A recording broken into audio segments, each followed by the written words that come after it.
אחי. תראה את השמיים. נפל. 35 years ago, the US military achieved what military experts deemed impossible. In just 38 days, it decimated one of the world's largest air defense networks without losing a single bomber. Today, as negotiations between Washington and Tehran reach a critical breaking point, the Pentagon is dusting off that exact same battle plan. Welcome to Border Watch Daily, your source for in-depth geopolitical and military analysis. Stay with us to discover how the Desert Storm plan would function against Iran's modern defenses, why Iran's modernized systems might actually make them more vulnerable, and what the US Navy is already preparing for the unthinkable. Modern conflict is never solely about brute force. Success hinges on meticulous planning, seamless coordination, and the ability to adapt when the map changes faster than anticipated. To understand why military planners are considering Desert Storm as a template for Iran, one must first grasp the sheer audacity of that operation. In August 1990, Saddam Hussein's Iraq commanded the world's fourth largest army, over 1 million soldiers, 5,500 tanks, and crucially, one of the most sophisticated air defense networks outside the Soviet Union. The Iraqis possessed French-made Roland missiles, Soviet SA-2S, SA-3S, SA-6S, and SA-8S, thousands of anti-aircraft guns, and an integrated command and control network, meticulously patterned after Soviet air defense doctrine. Military analysts at the time estimated that an air campaign against Iraq would result in the loss of hundreds of coalition aircraft. They were profoundly mistaken. On the 17th of January 1991, at 2:38 a.m., 8 F-117 Nighthawk stealth bombers penetrated Iraqi airspace. They were completely invisible to Iraqi radar. Their mission: to neutralize Iraqi command and control centers within the first 30 minutes of the war. These 8 aircraft dropped precision-guided bombs on the Iraqi Air Force headquarters, the main telephone exchange, key command bunkers, and critical radar installations. Within minutes, the Iraqi air defense network was blind and deaf. Generals could no longer communicate with their missile batteries. Radar operators could no longer alert interceptors. The entire system collapsed. But here's where the situation becomes particularly interesting for Iran. Iranian leaders are well aware of what happened to Iraq. They have spent the last 3 decades building what they believe to be an impenetrable air defense shield. Let me show you what we're up against. For long-range defense, the S-300 PMU-2. Iran finally received these Russian-made systems in 2016 after years of delays. They can engage targets up to 200 kilometers away, at altitudes reaching 27,000 meters. Multiple missiles can be guided simultaneously, and they are specifically designed to counter stealth aircraft. Then there's the Bavar 373, Iran's pride. This is their domestically designed system. Iran claims it rivals Russia's S-400. It uses an electronic scanning radar, can track up to 200 targets simultaneously, and carries the Sayyad-4 missile with an advertised range of 300 kilometers.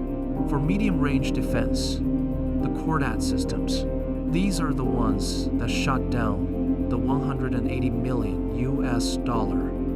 RQ-4A Global Hawk drone in 2019.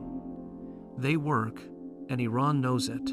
For short-range defense, Chinese and Russian systems like the Tor, M1, Pantsir, S1, and a network of anti-aircraft artillery covering all critical installations.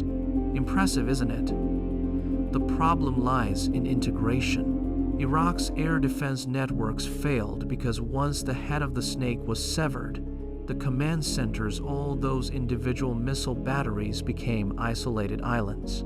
They couldn't coordinate, share targeting data, or mask their firings.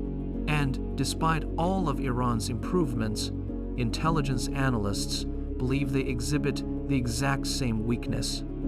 So, how would a modern Desert Storm unfold against Iran? Let me explain what the Pentagon is actually planning. It begins even before a single manned aircraft enters Iranian airspace. Currently, at least 8 Arleigh Burke-class destroyers are deployed in the Middle East. Each carries up to 96 Tomahawk cruise missiles in its vertical launch systems. That's potentially 768 cruise missiles ready to launch from positions Iran's air defenses cannot reach. The initial wave would target radar installations, command bunkers, communication nodes, and the electrical substations powering air defense networks.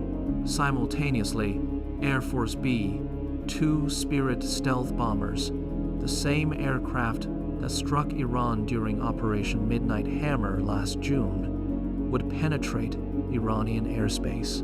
These bombers carry the 13,600-kilogram GBU-57 massive ordnance penetrator, specifically designed to destroy deeply buried facilities, exactly the kind of facilities Iran is frantically trying to protect by covering entrances with earth. But here's where the Navy becomes crucial. The USS Abraham Lincoln Carrier Strike Group is currently positioned in the Arabian Sea. Aboard it are F-35C Lightning II stealth fighters and EA-18G Growler electronic warfare aircraft.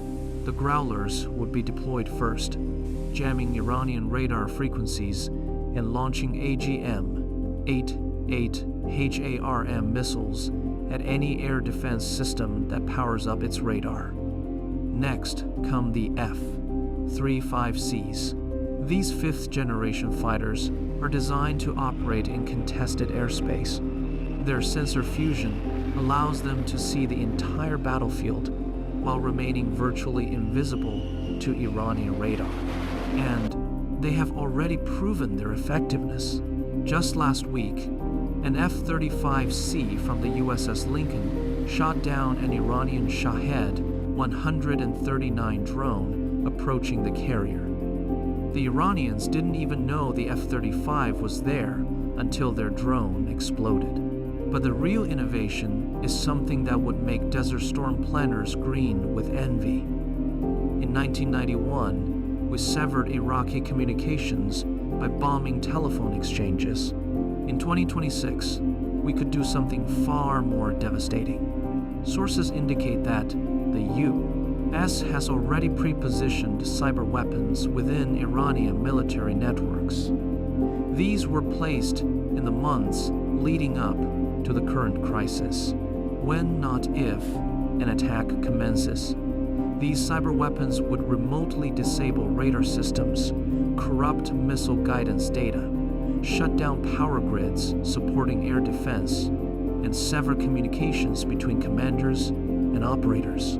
Iranian air defenders could see their screens go blank, their missiles refuse to launch, and their radios fill with static, all before the first physical weapon even arrives. Then there's the swarm, the U.S. military has developed the ADM-160 Miniature Air Launch Decoy, or MALD. These small drones can be launched from F-35S, F-15Es, and even standoff firing platforms. Each MALD can be programmed to mimic the radar signature of larger aircraft. Imagine hundreds of fake F-35S appearing on Iranian radar screens, while the real aircraft approach from different vectors. Every time an Iranian operator fires a missile at a MALD, that's one less missile to shoot at a real aircraft. And those $3 million missiles are far more expensive than the decoys. A senior U.S. Navy admiral put it best last week. We have vastly outmatched them. Iran knows it.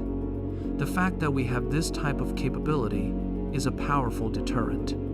He's not bluffing. So, what does all of this mean for the current standoff? As of now, the U.S.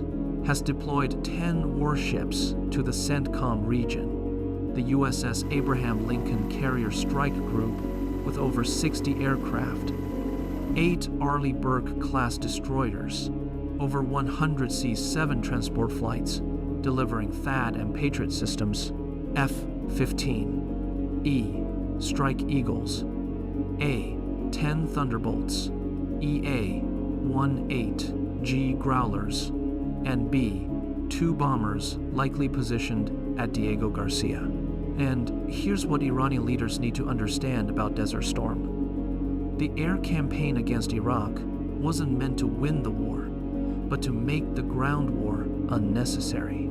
After 38 days of airstrikes, Iraqi forces in Kuwait were so degraded, so demoralized, so cut off from their command that the ground campaign lasted only 100 hours. When, last week, an Iranian Revolutionary Guard general threatened to strike all U.S. bases in the region if attacked, he overlooked a crucial lesson from history. Saddam Hussein's forces also had missiles. They fired 42 Scud missiles at Israel and 46 at Saudi Arabia. In total, they killed 28 coalition personnel. The coalition killed between 20,000 and 50,000 Iraqi soldiers. That's the calculus. That's the Desert Storm plan. Iranian military planners know it. As negotiations continue in Oman this weekend, and a CENTCOM commander speaks with Iranian representatives, one thing is certain: the United States is not just offering diplomacy. They are offering Iran a choice between an agreement or the exact experience Iraq had 35 years ago. Only this time, the technology is exponentially more advanced, the precision infinitely more exact, and the outcome would be far more decisive.